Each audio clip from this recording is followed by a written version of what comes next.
What if I told you that the problem isn't that you're depressed? The problem isn't that you're anxious and you have these mental disorders that you can never get rid of. The problem is that you don't know how to talk to yourself. I spent 7+ years of my life in intense depression. I spent many days of my life not leaving my bed, not leaving my room, being scared of life. Being a complete slave to my own fears, to my own limitations that I placed upon myself. Living through the lens of depression, living through the lens of my shortcomings, and never truly aligning with myself. And the biggest thing that shifted my entire life to put me in front of this camera to be able to teach you how to get over these things, to defeat these mental barriers in your life, was learning how to have a better relationship with myself. Your first step to freedom is realizing that 99% of your suffering is entirely based on your perception, what you think about most frequently, and how you talk to yourself. See, many of you have become so accustomed to your depression, to living in this state, that you don't realize the self-deprecating language that you use against yourself every single day. Saying something as simple as, "I can't do that," "oh, I can't,"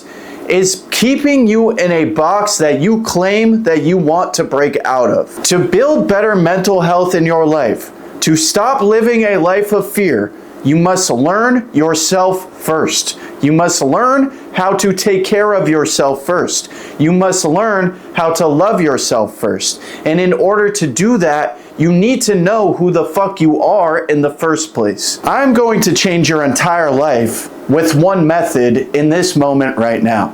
From this day forward, you never label yourself with anything but a positive label. You are not anxious. You are not depressed.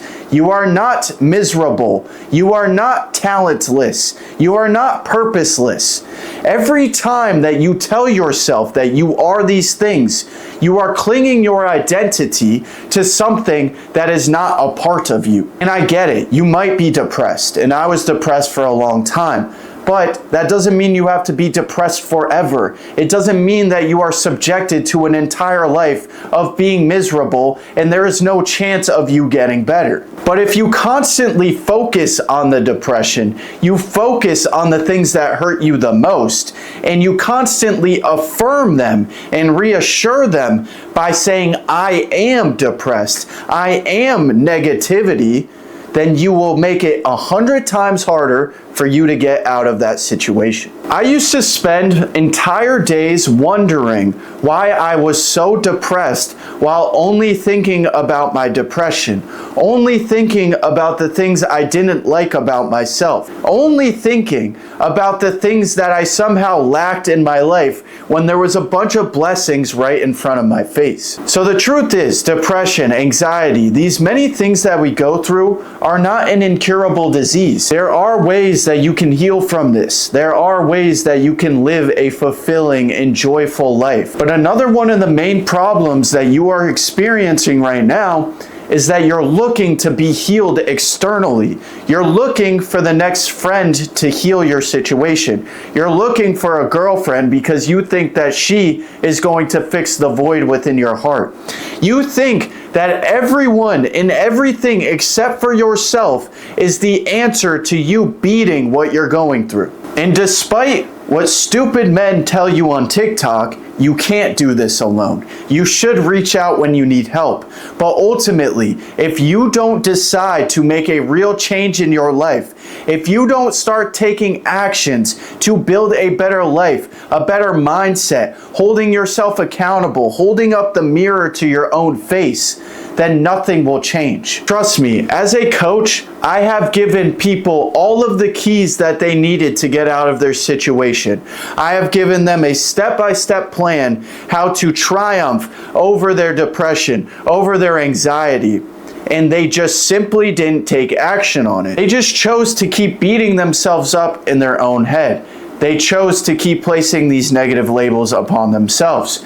They said that they wanted to change, but none of their actions reflected that. You must go from being your own worst enemy to your world's biggest fan. You must believe in yourself to a level that makes people uncomfortable. You should be delusionally confident. You should be disgustingly confident. You should have such an innate self-belief that people look at you like you're absolutely crazy. There is enough things in this life trying to drag you down, enough circumstances that will be thrown at you to cause you pain. If you are not on your own team, you quite literally are setting yourself up for failure. You need to be the first one to tell yourself that you can do it, that you won't give in to those urges anymore, that it's not who you are anymore. It's about commanding yourself in your own head and commanding your mind to constantly tell it that you are in control. These mental health problems that we run into are really emotional regulation at the end of the day. It's our minds having more control over us than we have control over our minds. It is emotions having more control over our actions than we have control over our actions. But when you start commanding yourself to move, it works. Something as simple as the 1, 2, 3 method.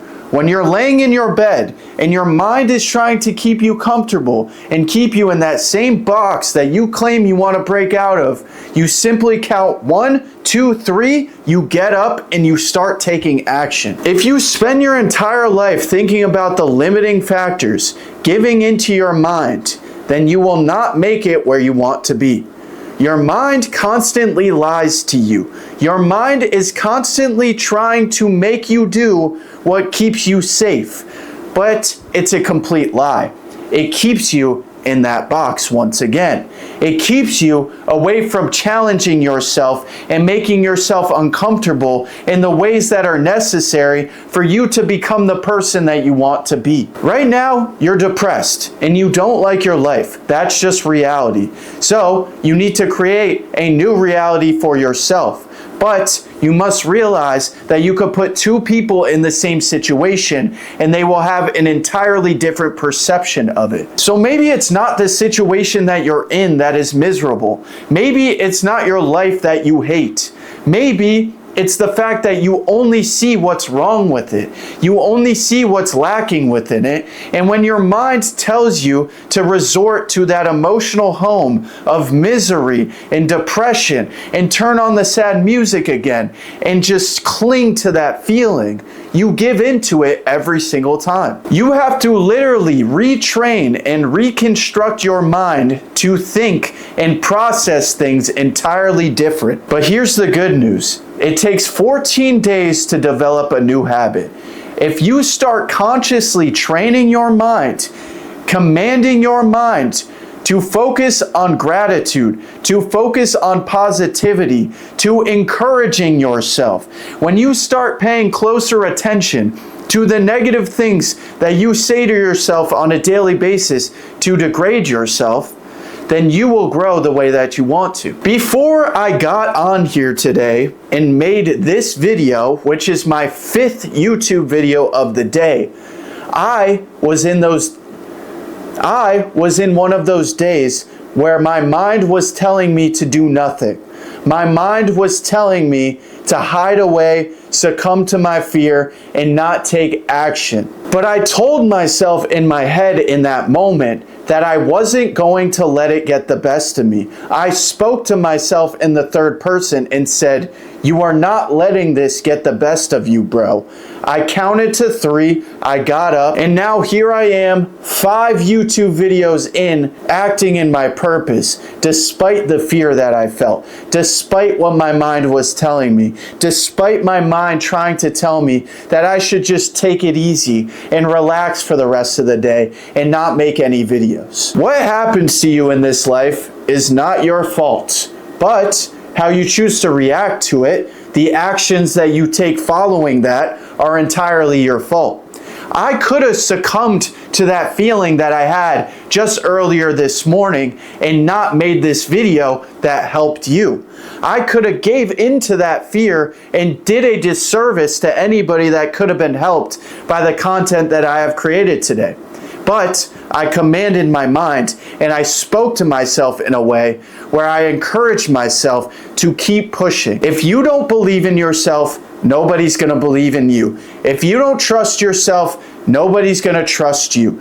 Confidence comes from taking action and building up enough evidence to prove that you are who you say you are. The wisdom that you're looking for comes through jumping in the water when you have no idea what the fuck you're doing and ignoring your mind when it tells you to cower away and stay stuck in that same spot that makes you miserable. To become who you want to be, it will be the most uncomfortable thing you've ever done in your life. It will be the most painful reality that you ever live. But on the other side of that struggle, on the other side of that pain, is innate awareness, innate self-discovery, self-confidence, self-belief, and the keys to everything that makes you into who you want to be. So are you going to keep being scared, or are you going to become your #1 fan? Are you going to keep criticizing yourself, or are you going to encourage yourself for once? Are you going to stop thinking that everybody is more talented than you, smarter than you, luckier than you, and finally realize that we are operating on an even playing field? If you are valuable, you are valuable. And the people that become valuable rule over their mind and don't let their mind control them.